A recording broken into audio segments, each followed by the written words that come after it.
Hello viewers, আর mobile হসপিটালে স্বাগত জানাচ্ছি। আজকে রেডমি নোট 8 এর লাইট প্রবলেম সলভ, কীভাবে লাইট প্রবলেম সলভ করবো এটার আজকে দেখাবো ডায়াগ্রামের মাধ্যমে। তো দেখতে পাচ্ছ এটা একটা বোর্ড আমাদের। এই বোর্ডের লাইটের বিষয়ে কাজ করার আগে যেসব বিষয়গুলো একটু আলোচনা করব।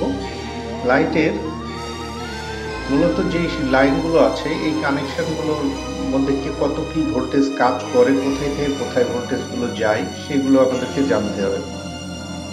ডিসপ্লে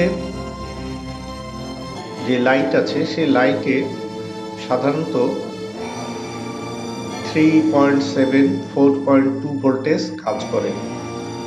তো ভিপিএস যে ভোল্টেজটা থাকে, চার্জিং আইসি থেকে যে ভিপিএস ভোল্টেজটা যায় সেটাই সেই ভিপিএস ভোল্টেজটা সাধারণত লাইট আইসির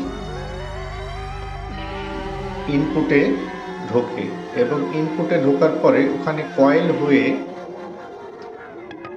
একটি ডায়োডের মাধ্যম দিয়ে ডায়োডের যে পজিটিভ কানেকশন আছে পজিটিভ হয়ে তারপরে লাইট আইসিতে ঢোকে। এই তো চলে গেল ভিপিএস লাইনের বিষয়টা। মেন ভোল্টেজ আমাদের 3.7 থেকে 4.2 হয়, কিন্তু অ্যাকচুয়ালি লাইটের ভোল্টেজটা যখন ডিসপ্লেতে লাইটটা জ্বলে তখন কিন্তু এখানে এই যে লাইট আইসির পাশে যে ডায়োডটি থাকে ডায়োডের মাইনাস লাইনে কিন্তু ভোল্টেজ 15 থেকে 18 অবধি ভোল্টেজ থাকে। ফিডব্যাক ভোল্টেজ বলা হয় ওটাকে। সে ফিডব্যাক ভোল্টেজটা ওইখানে তখন আমাদের 15 থেকে 18-র মধ্যে দেখায়। তো আসলে এখন আমরা কানেকশনগুলো মেপে দেখি কোথায় থেকে কোথায় যাচ্ছে। মূলত 4টা কানেকশন ডিসপ্লে লাইটের জন্য 4টি ট্র্যাক কাজ করে। এই 4টি ট্র্যাক প্রথমত আমাদেরকে কন্টিনিউটি মোডে আমাদের এই 4টি ট্র্যাককে প্রথমত মেপে নিতে হবে এই কানেক্টরের 4টি ট্র্যাক ঠিকঠাক আমাদের আছে কিনা। 4টি ট্র্যাক যদি ঠিকঠাক না পাই সেক্ষেত্রে আমাদেরকে ভেবে নিতে হবে, কন্টিনিউটি যদি না পাই সেক্ষেত্রে আমাদের কানেক্টরের প্রবলেম, সেক্ষেত্রে কানেক্টর সোল্ডারিং করতে হবে, নাহলে কানেক্টরটা চেঞ্জ করতে হবে। তো এই কানেক্টর যদি 4টাতে জিআর পাই মানে কন্টিনিউটি পাই তাহলে আমাদের বুঝতে হবে কানেক্টরের কোনো প্রবলেম নেই, প্রবলেম আমাদের কোনো আইসি অথবা কোনো কম্পোনেন্টে।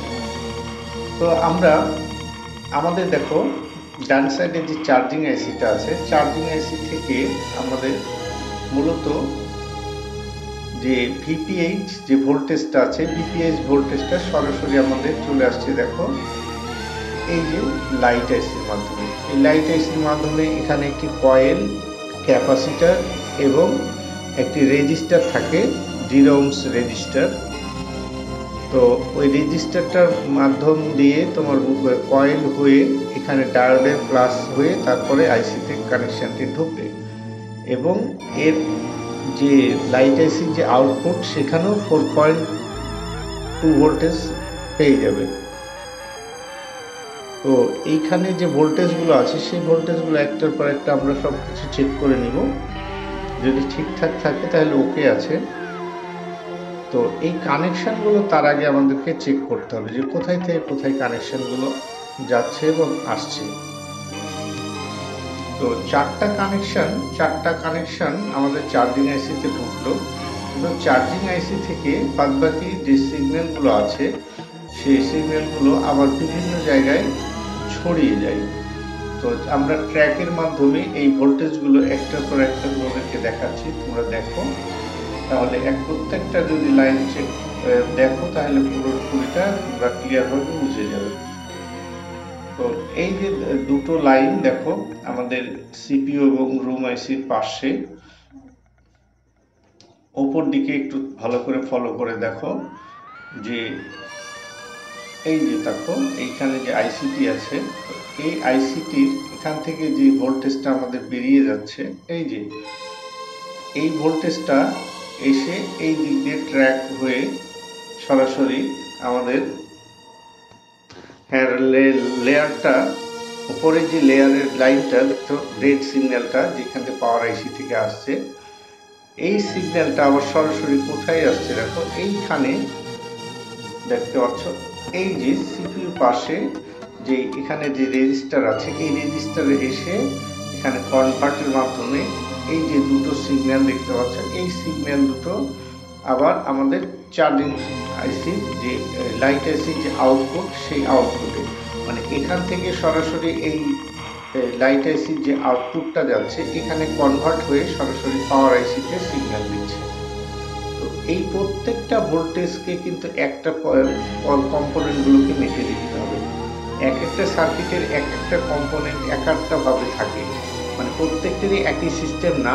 তবে ব্যাপারটা হচ্ছে চার্জিং আইসির যে কম্পোনেন্টগুলো থাকে, মানে লাইটের যে কম্পোনেন্টগুলো থাকে, সে লাইটের যে কম্পোনেন্ট, সেই কম্পোনেন্টের চারিপাশে যে যেগুলো পার্টস থাকে, তো সেই পার্টসগুলো সবগুলোরই মোটামুটি অনেকটা একই টাইপের। যেমন ক্যাপাসিটর থাকে, 0 ohms রেজিস্টার থাকে এবং একটা ডায়োড থাকে। এই পার্টসগুলো চার্জিং এই লাইট এসির পাশে থাকবে।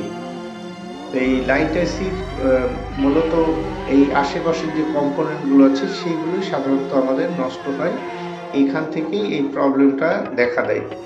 মূলত এই 0 ohms যে রেজিস্টারটা আছে, রেজিস্টারটা কেটে যায়, এই কারণের জন্য ম্যাক্সিমাম প্রবলেমটা হয়, অথবা এই বুস্ট কয়েলটা কেটে যায়, এই কারণের জন্য এই লাইটের আমাদের প্রবলেম হয়, অথবা আমাদের ভিপিএস লাইটটা আমাদের কেটে যায়। তো এই কানেকশনগুলো প্রত্যেকটা একটার পর একটা আমাদেরকে মেপে দেখতে হবে। প্রত্যেকটা কানেকশন যদি প্রত্যেকটা আমরা ঠিকঠাকভাবে মেপে দেখতে পারি, তাহলে আমাদের সহজেই সমাধানটা হয়ে যাবে। মূলত আমাদের যে কানেক্টর, ডিসপ্লে কানেক্টর থেকে যে 4টা লাইন আমাদের কানেক্টরে ইনপুট হচ্ছে, ইনপুট হওয়ার পরেই তো আমাদের ডিসপ্লেতে এসে লাইটটা জ্বলে। তো এই ভোল্টেজটা আমাদের কোন জায়গা থেকে আসছে? তো নিশ্চয়ই আমাদের লাইট এসির আউটপুট হয়েই তারপর ডিসপ্লে কানেক্টর আসছে। তো ইনপুটে যে ভিপিএস ভোল্টেজটা আছে, ভিপিএস ভোল্টেজটা, ইনপুটের ভোল্টেজ যদি ঠিকঠাক থাকে, তারপরে আউটপুটে আমাদের ভোল্টেজটা যদি সবই ঠিকঠাক থাকে, তাহলে আমাদেরকে বুঝতে হবে যে আমাদের এই সেকশনটা পুরো সব ঠিকই আছে। ইনপুট এবং আউটপুটের ভোল্টেজগুলো প্রত্যেকটা ঠিকভাবে আমাদেরকে চেক করে দেখতে হবে প্রতিটা কম্পোনেন্টে। তো আমাদের ফিডব্যাকের যে ভোল্টেজটার কথা বলছিলাম, সে ফিডব্যাকের ভোল্টেজটার বিষয়ে একটু আলোচনা করি।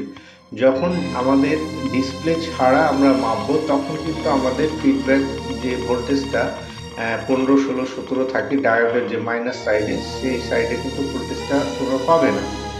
যখন ডিসপ্লেটা তুমি লাগাবে, লাগানোর পরে তুমি যদি মেপে দেখো, তাহলে ডায়োডের মাইনাস সাইডে 15 থেকে 18 ভোল্টেজ পাবে এবং প্লাস সাইডে 3.7 অথবা 4 ভোল্টেজটা পেয়ে যাবে।